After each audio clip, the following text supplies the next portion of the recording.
Good morning and welcome to First Parish of Brookline Unitarian Universalist Congregation. I just have to say you look beautiful this morning on a cold, snowy day. It's good to be with you.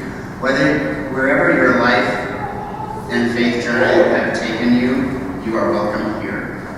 Whatever your gifts or abilities may be, however you identify your gender or sexual orientation, you are welcome here.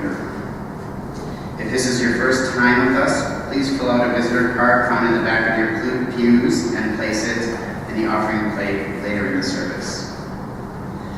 Today there are a few events to note. Immediately following the service, there will be a brief celebration of communion, which happens 4 times a year, right here at the altar. All are welcome, whether or not you've ever experienced communion before. At 12:45, there will be a conversation led by the Bylaws Committee in Pierce Hall down this hallway to your right, about how we conduct our congregational meetings. And at 1 o'clock, the Worship Committee welcomes you to a session on leading a summer worship service in the Dana Room down this hallway and down the stairs. Please bring your coffee and tea to join these meetings. Our service today is led by our Senior Minister, Reverend Lisa Perry Wood, and after the service we invite you to enjoy coffee hour, which takes place in the Lion Chapel down this hallway. Pick up a striped mug if you are new or visiting or just would like to meet and talk to new people. So that's a busy schedule and you've got 2 difficult choices, so I'm going to give you that rundown again. First, difficult choice. Go straight to coffee hour or stay for communion and then join coffee hour. Second, difficult choice. Bylaw conversation or worship committee summer service. It's part of a busy community. Welcome to one and all.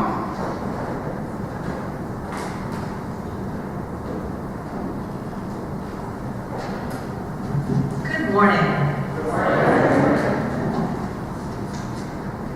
So this morning, our religious and exploration classes will take us on a journey, showing us what they've been learning this year about what it means to be a UU. Some of us might recall RE classes either as teachers or students, and might remember learning the UU 7 principles with a catchy little song. Anybody remember this, the UU principles song? Okay. So, I'm going to teach it to you. For those of you who haven't heard it, which is, I guess, everybody, you'll catch on quickly. It goes to the tune of Do, Re, Mi, or Do, Re, Dear. And we're going to sing it through twice. So, we'll wait for Noah to put that slide up for us. No? Not that one. Here we are.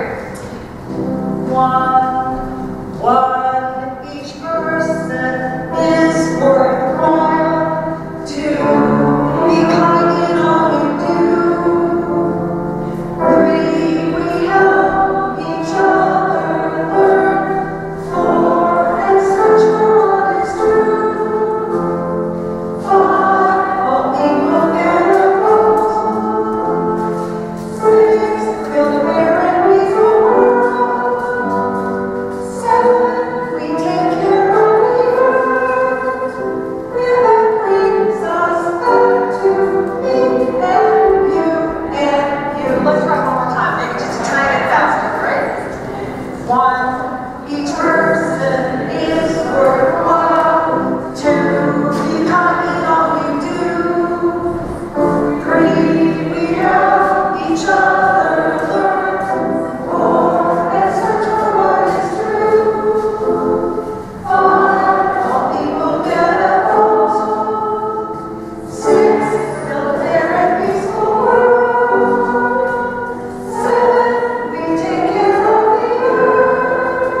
And that brings us back to me and you. Wonderful. You did a great job. And now you know the 7 principles. And now come, my friends, into this beloved and sacred space and let us worship together. Now please rise as you're willing and able, and join in singing our opening hymn, Enter, Rejoice, and Come In. We'll sing just the first 3 verses.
At this time, I invite members of the Religious Exploration Committee and the RA teachers to come forward to light the chalice, symbol of the Unitarian Universalist faith worldwide.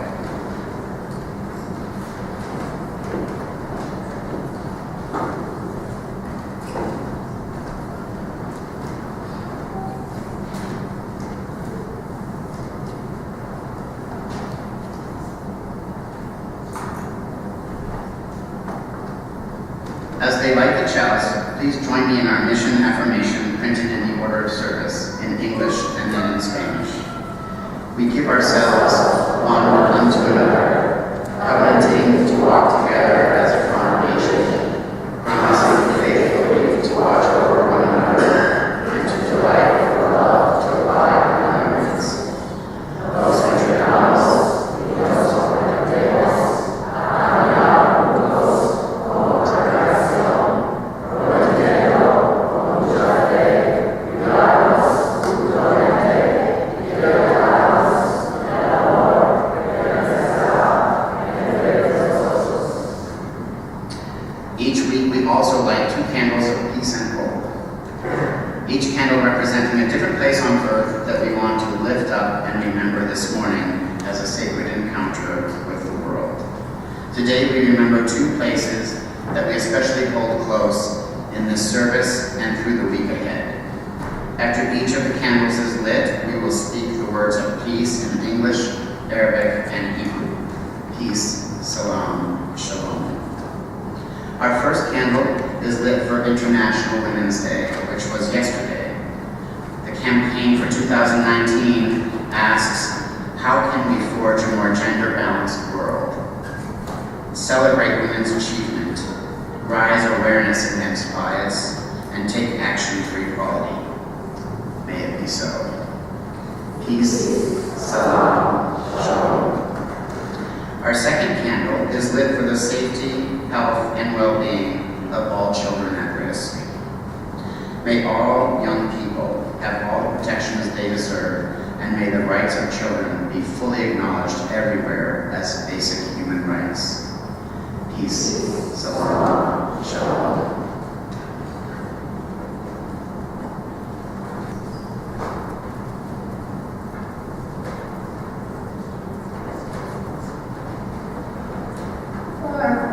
Can you hear me? Why don't we do the end of our single prayer together before we move to the spirit portion of our day? Yes? I don't know the hymn. So, there's love, hope in me. There's love, hope in you. There's love, hope in all of us. Yes. So throughout today's service, our classes are going to offer different parts of their experience with you, so that you can see how our classes, sort of what they experience and what they're learning. You hear me? Closer to my mouth. There we go. Yes? Okay. Spirit Play is going to start us off today. Spirit Play is our storytelling centered class that includes our 5 and 6-year-olds. And the aim of the class is really to sort of center our children in wonder, to encourage them to sort of wonder and think. Every year, Spirit Play starts with a flaming chalice story. This is where we first talk about the UU principles in the class. And so together in the Spirit Play class, we're going to tell you the flaming chalice story. So if the Spirit Play students will come forward, I think that would be great.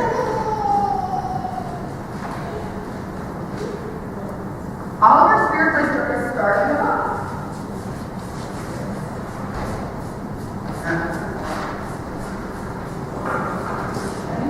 Are you ready?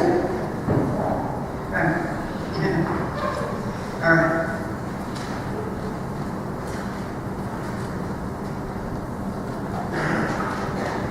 This is the circle of our community.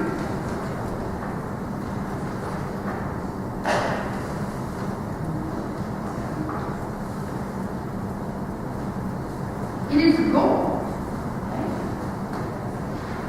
This is a flaming chalice. It looks like a cup.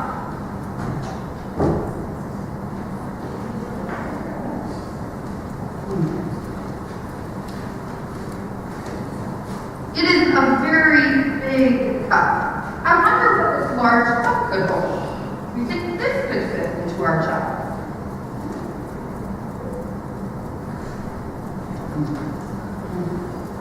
It is gold.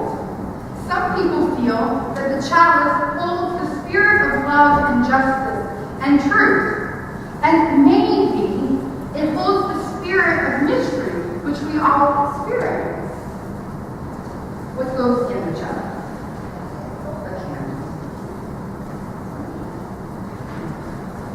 The cup is big enough to hold the candle, and the candle holds the light of our community. Community is more than just this big cup. Community includes all of the people. Do people have people in the audience? Raise your people up. Community is often very full with different kinds of people. People from different walks of life who have different experiences. So how do we make sure that all of these different kinds of people can participate in our community? We do that through our promises. We make promises to each other. In Spirit Play, those promises are colored. And they represent different values that we have. Why don't we let's put this out on the ground so that we all have enough hands for all of our many promises. Right? That down to the end. Right. The first promise is the red promise. Red stands for respect all people. Let me repeat that. Respect all people. We have 6 more opportunities to repeat, so we're going to pick up one at a time. The next one is orange. Orange stands for offer fair and kind treatment to all. Offer fair and kind treatment to all. This one is yellow is yearn to accept and learn about ourselves and others. Yearn to accept and learn about ourselves and others.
remind us how we are with one another.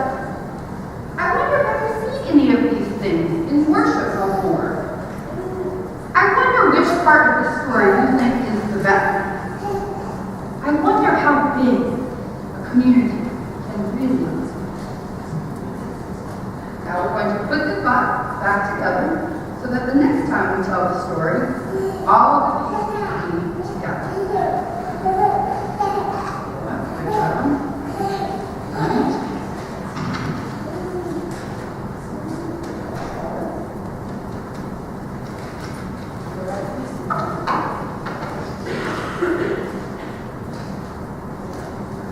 Thank you.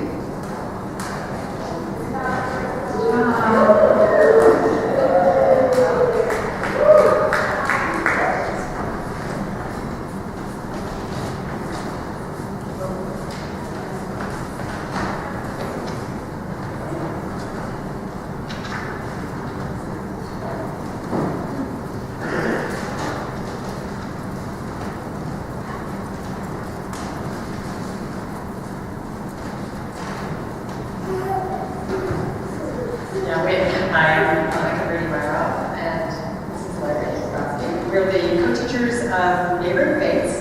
That's the 6th and 7th grade religious exploration class, and I'm just guessing they don't do daylight saving time because none of the students are here today. It's supposed to be led by them. And it's really surprising because honestly, every visit we've gone this year, there's been at least 6 students and 4 or 5 parents. It's a very robust class. This is the first time ever, and my video teacher that is not one of them this year. So, Larry and I will talk about what we've been doing in the class. We visit about 7 or 8 different religions every year. We learn about them one week, and then we visit their faith service, usually the following week. And again, they're 6 and 7, so we have them for 2 years, and we really get to know them, which is wonderful.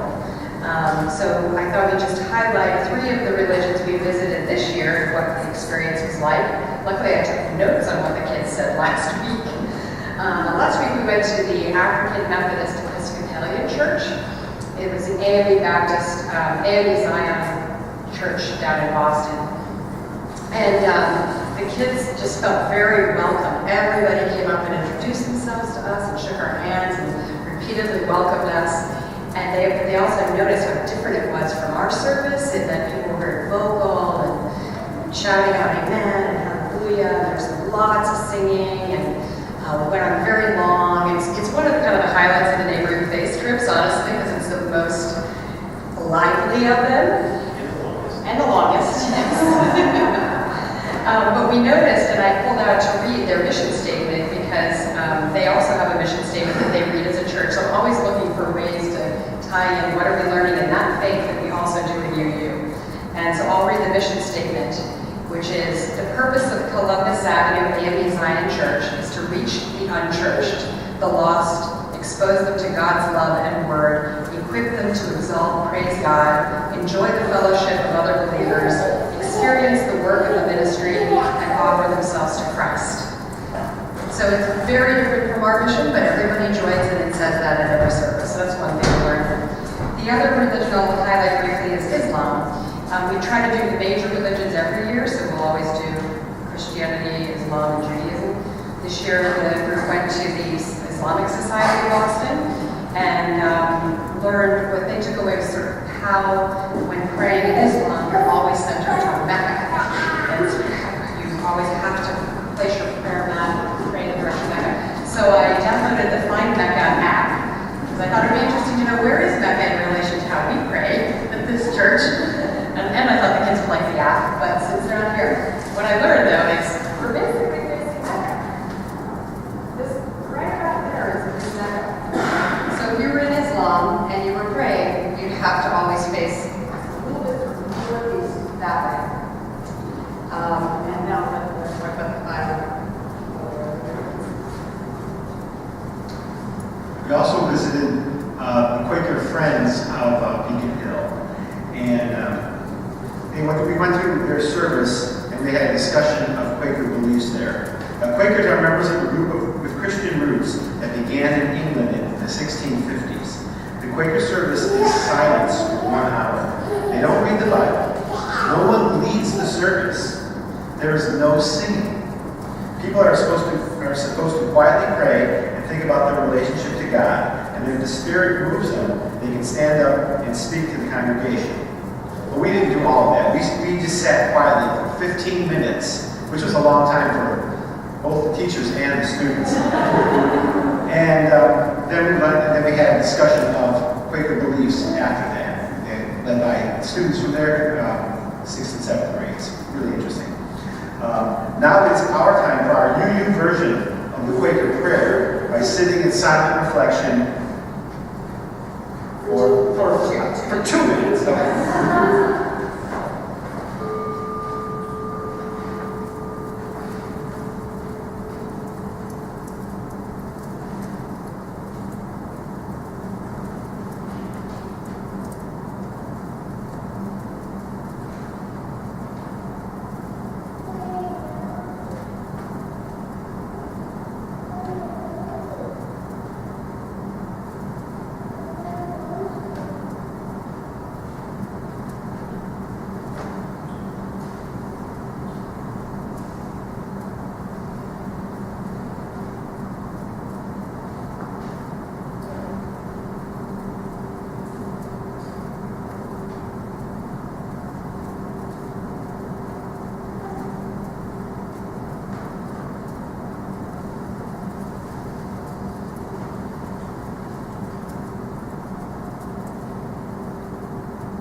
In a little bit, we'll be learning all about the toolbox of faith that the RE program looks at, and so we'll be singing about it now. And if you'd like to join us on verse 4, the words will be up there when we get to verse 4 of Not That Song.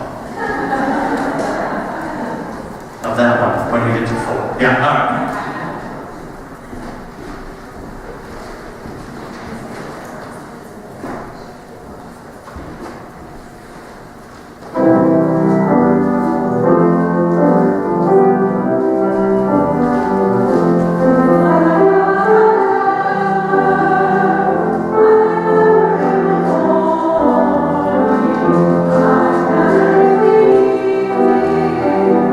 Oh,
this year that they're exploring a curriculum called Toolbox of Faith, which focuses on how different tools are symbols of different values in our community and in our lives.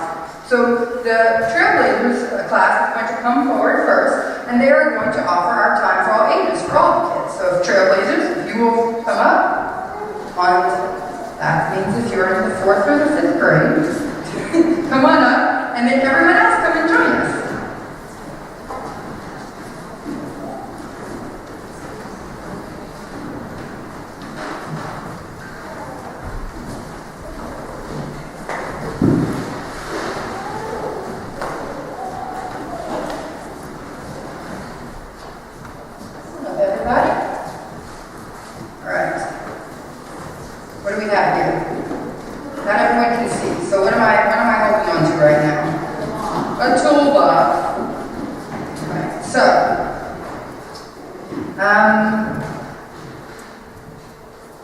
Tell me about what we're learning about different tools, right? So, Trailblazers, Petra, why don't you tell me what all the tools are teaching us about? What are they helping us learn about?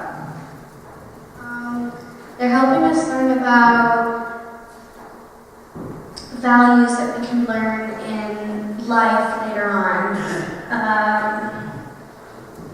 Like, for example, the ruler meaning faith,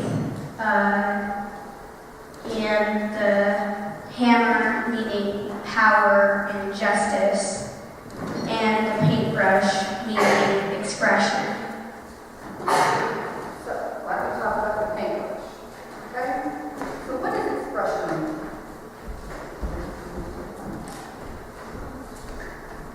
Expression means showing yourself, not worrying about what other people think. Show yourself as you are, express yourself. How do we express ourselves? What are ways that we express ourselves? Like art or music. You all think of other ways that we express ourselves?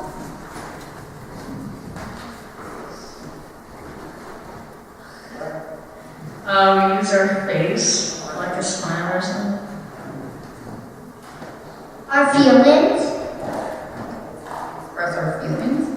How else can we express ourselves? What are things that we do sometimes that help us express ourselves? We can express ourselves verbally, like talking. There's always emojis.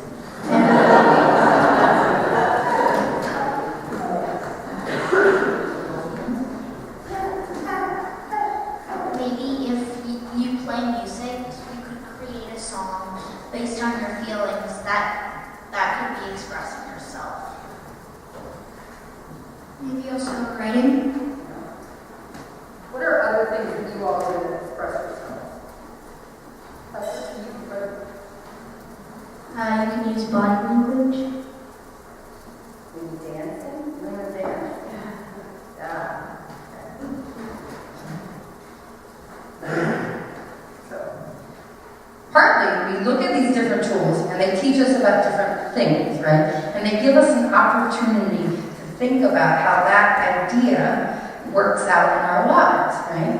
So, I think every time you see a paintbrush, which this is a grown-up paintbrush, right? This is you use this to paint like the inside of a house. You don't use this to like paint a little picture because it's so big, right? But anytime you see a paintbrush, any kind of paintbrush, it should be a reminder to you that there are lots of ways that you can express yourself and show the world who you are, but there are lots of ways that you can express how you feel as well, okay? All right, so let's give the Trailblazers a round of applause for helping us.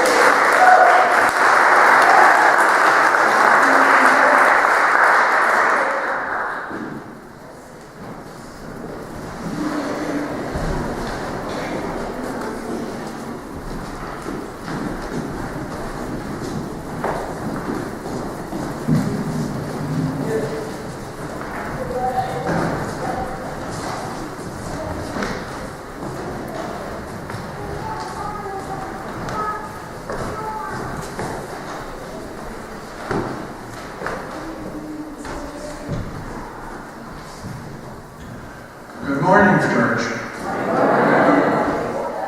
Barbara, Michael, and I came to First Parish in the fall of 1999 after moving up that hill. We'd already belonged to two other of our reunion churches near where we lived, and both had contributed significantly to the quality of our lives. Primarily, we came here for religious education for our son. Our first volunteer tasks were teaching RE. RE gave us a way to fit into First Parish as a family.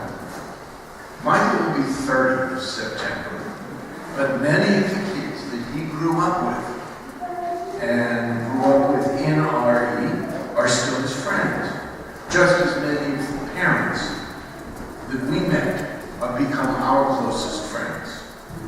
RE brought us here, but community is what keeps us here, even 11 years after Michael has graduated. Over the past 20 years, we've taken on various committee and project roles, and that has deepened our involvement in First Parish. Our lives have been richer for it. We never gave of ourselves expecting any payback. But the depth and the breadth of the care we've received since my surgery in January has made manifest how loved and supported we are here. It is the most surprising and beautiful gift that we have ever received. We take seriously the aphorism that love is the doctrine of this church and its service is its prayer. We take equally seriously the simple fact that even with squadrons of volunteers, a congregation still needs the financial contributions of its members to function. And that, at the core, is why we pledge and contribute. There's a difference between placing a contribution in the basket as it comes by in a minute or two on a Sunday morning and making a pledge. The first is a situational gift. It depends on what you have in your pocket, whether or not you're here, and how much you need before the next time you get money. So it's short term.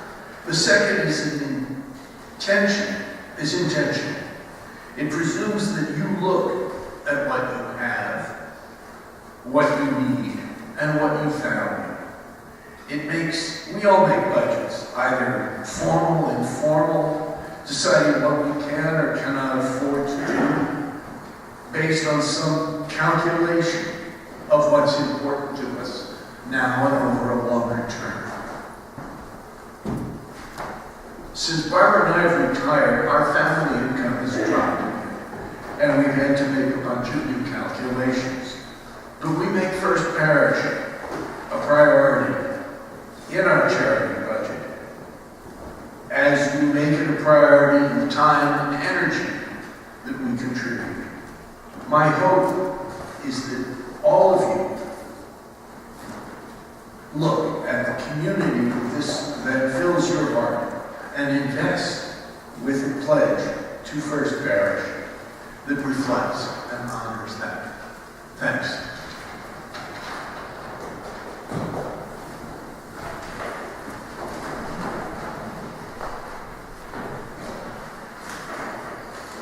Thank you, Charles. The offering will now be given and received. If this is your first time visiting First Parish, please feel free to let the basket pass you by. We're so glad you're here today.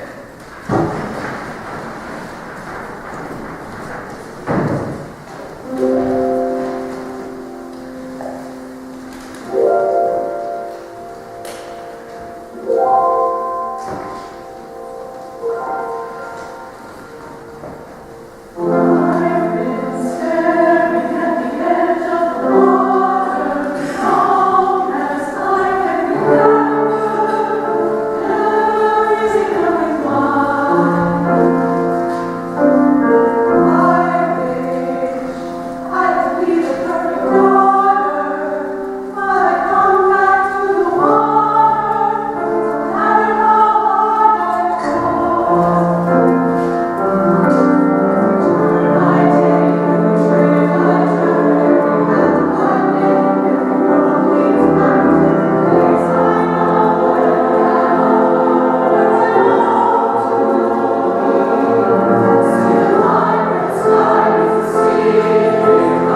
For all that you have given and for all that we have received, we say thank you.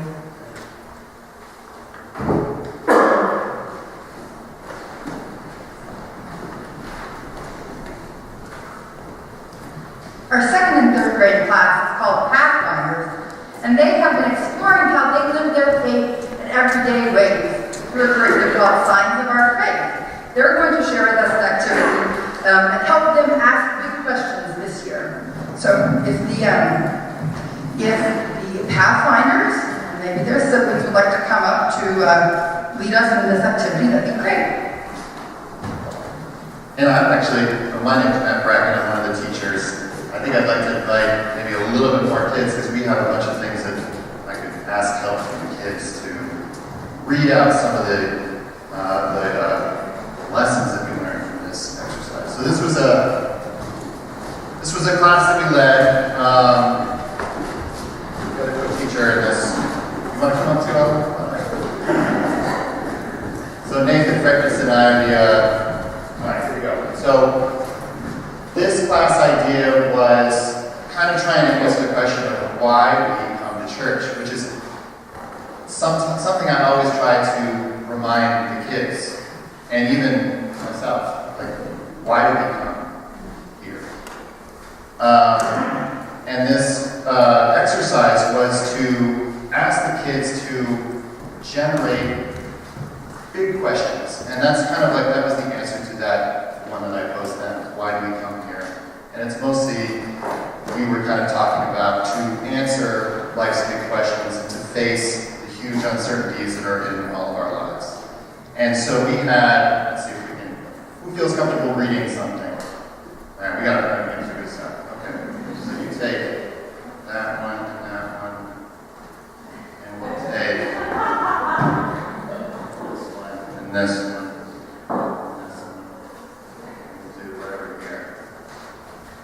So what we did is, people that are holding these things, hold them up.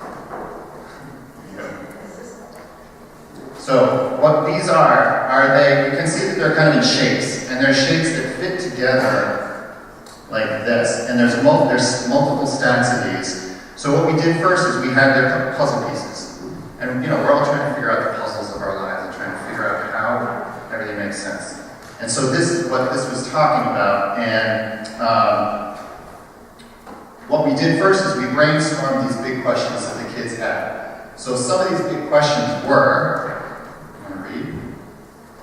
What happens after death? Why do we go to church? Why are there rules? Where do people come from? And why do people fight? Is there a God, and what is death? All right. So those were the big questions. And then what we did is we had extra pieces that the subsequent teacher prepared and came up with a variety of questions that were actually answered by a lot of the sources of our youth beliefs, which range from all over the place, humanism and the world's religions and all this, union leaders. And so then we spread the answers to these questions all over the room and practiced having the kids go and find the answers, and then because these are puzzle pieces, matching them up to the questions that they think answered. So so we're going to go real quick and try and see if we can get through some of the answers. So, what happens after death? We've got... We are reborn. Our bodies return to the earth. We go to heaven. The end or the beginning. So that's what happens after death. And then, why do we go to church? Oops, these are bad. Oops. Okay, here we go. There's pretty much only one answer. To tell stories, sing, and learn. And grow. Okay. And then we had, why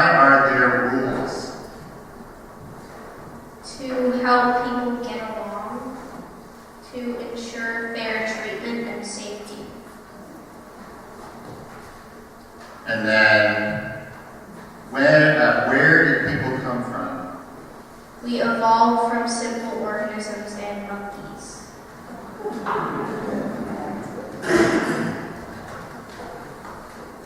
From Adam and Eve. We are part of nature and a living system. From the stars and Earth. Alright, and then we have, why do people fight? They haven't learned how to be peaceful. They are sad and frustrated. They think that only they are right. Okay, and then we have 2 final questions. What is death? What kind of Oops, person? no, that's the question. Hold on a second. No. Okay. No answer to what is death.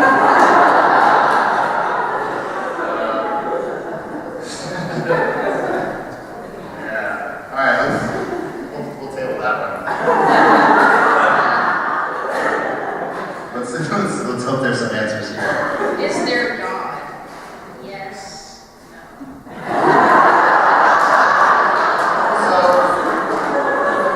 This turned out to be a really cool exercise because the main reason for what we were calling Pathfinders, or this class of 2nd and 3rd graders have had so many names in the past 4 years, it's crazy to keep track of what we're actually doing.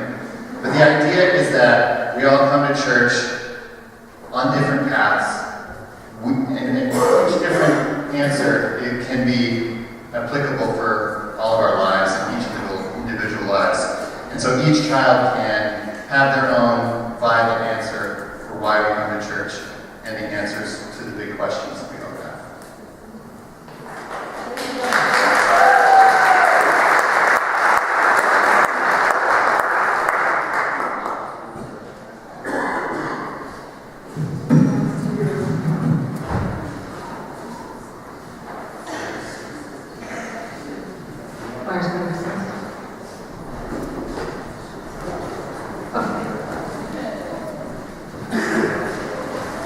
Little adjustment here. Our service is running a little bit long. Okay.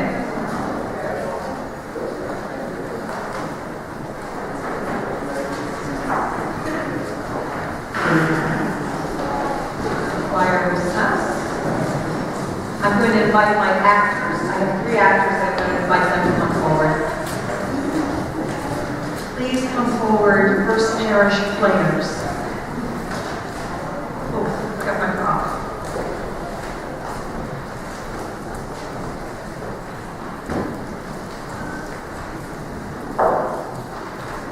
Now, some of us here grew up or are growing up as UUs. Who grew up or is growing up as a UU? Let's see a show of hands. That's pretty good. I'm surprised none of you knew the 7 Principles song. Others of us grew up in other religious traditions, Catholic, Jewish, one of many Protestant denominations, Hindu, Quaker, Buddhist, or other traditions. Some of us grew up atheist or secular with no religious practices at all, and it is all just fine, and we are all here together, which is really great. The thing is, when you grow up as a UU, you get to learn about all of those other traditions, as the neighboring faiths teachers were explaining to us. And one of the traditions that you get to learn about is Christianity. So we're going to tell a story today that is from the Christian tradition. This story is sometimes called a parable, which means a teaching story. This is called the parable or of the talents. It also gets called the story of the rich man, on the slide here, the story of the rich man and the bag of gold. And here are my actors who's going to help us today. So, it all starts with the rich man. I shall play the rich man, the rich woman. The rich man is going away on a business trip, and before he leaves, he brings his servants over, and he says that he has a bag of gold, and he wants them to do good things with it. So, first servant he knows is a really shrewd business person. And so he's going to give that first servant 5 pieces of gold. 1, 2, 3, 4, and 5. And say, go and do good things. The second servant he thought was a pretty good business person, maybe not quite as good as the first one. He's going to give the second one 3 pieces of gold. 1, 2, 3. Now the third servant, what can I say? Not so much.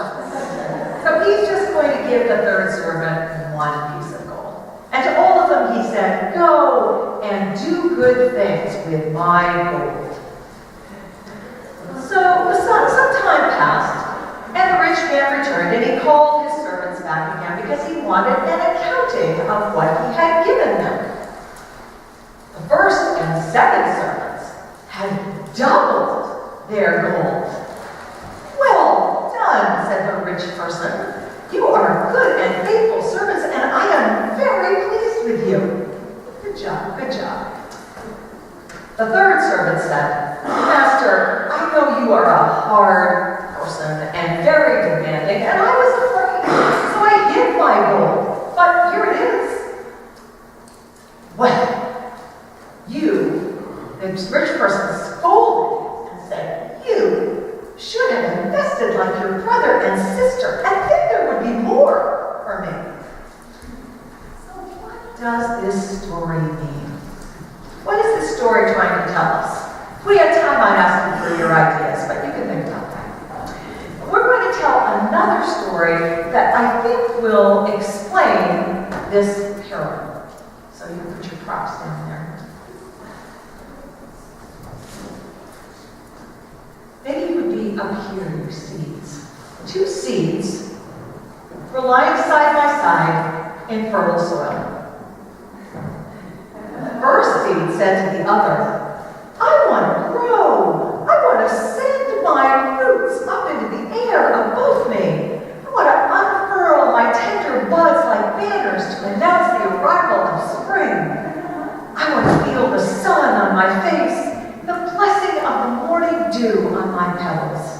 And so she grew.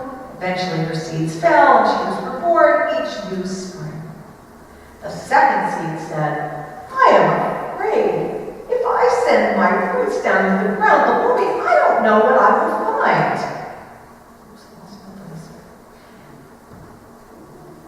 In the earth, if I push my sprouts into the soil above me, I might damage my delicate sprouts.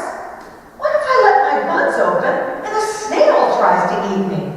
And if I blossom, a small child may try to pull me from the ground. No, it's better for me to wait here where it's safe.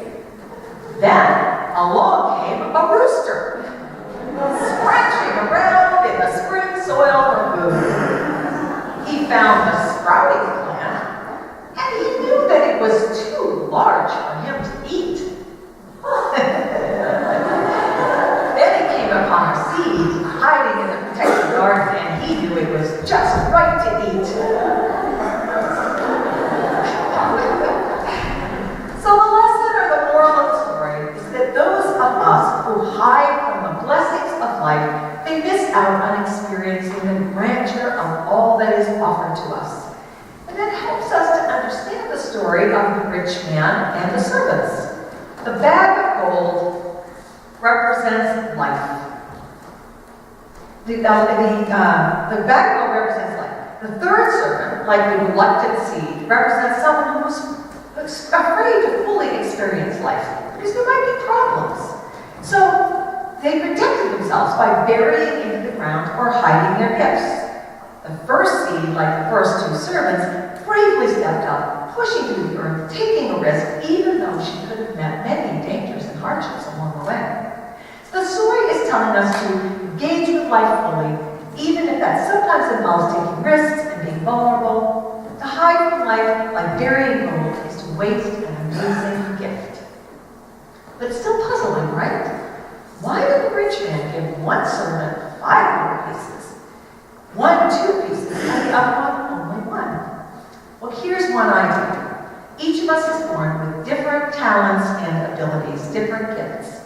Most of us are wonderfully ordinary, but some have unique talents, like singing, or athletic ability, or extraordinary intelligence. No matter what talent you have, you need to use your gifts and express yourself as best as you are able. It's not a competition. We simply are asked to make good use of the gifts we have been given by the God of our many understandings, source of life and love.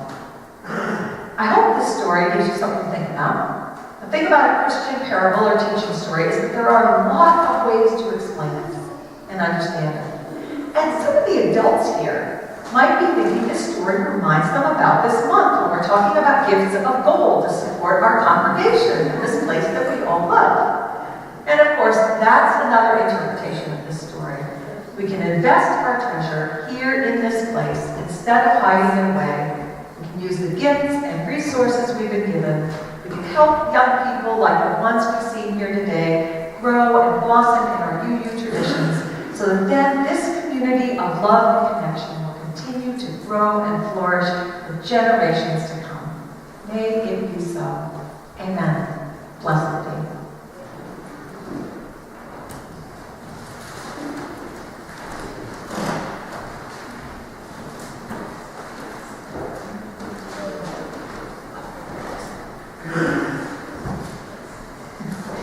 Giving back his gold.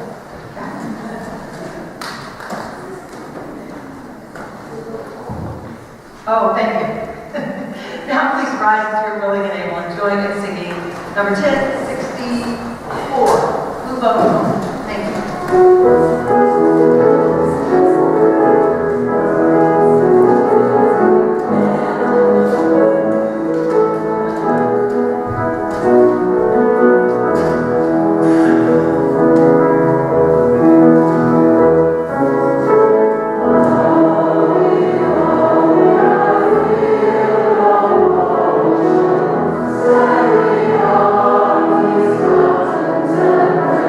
you.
join me in our unison affirmation as Reverend Lisa extinguishes the chalice.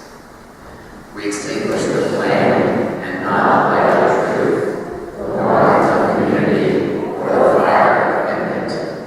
These we carry with us and offer as gifts unto the world.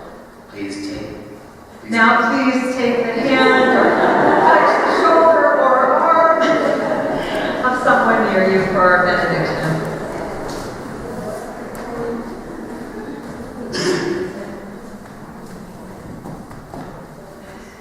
Beloved friends, we have sung and laughed, told stories, moved and been moved together this morning. We celebrate the young people of our congregation who have shared their many and varied gifts with us so generously and openly.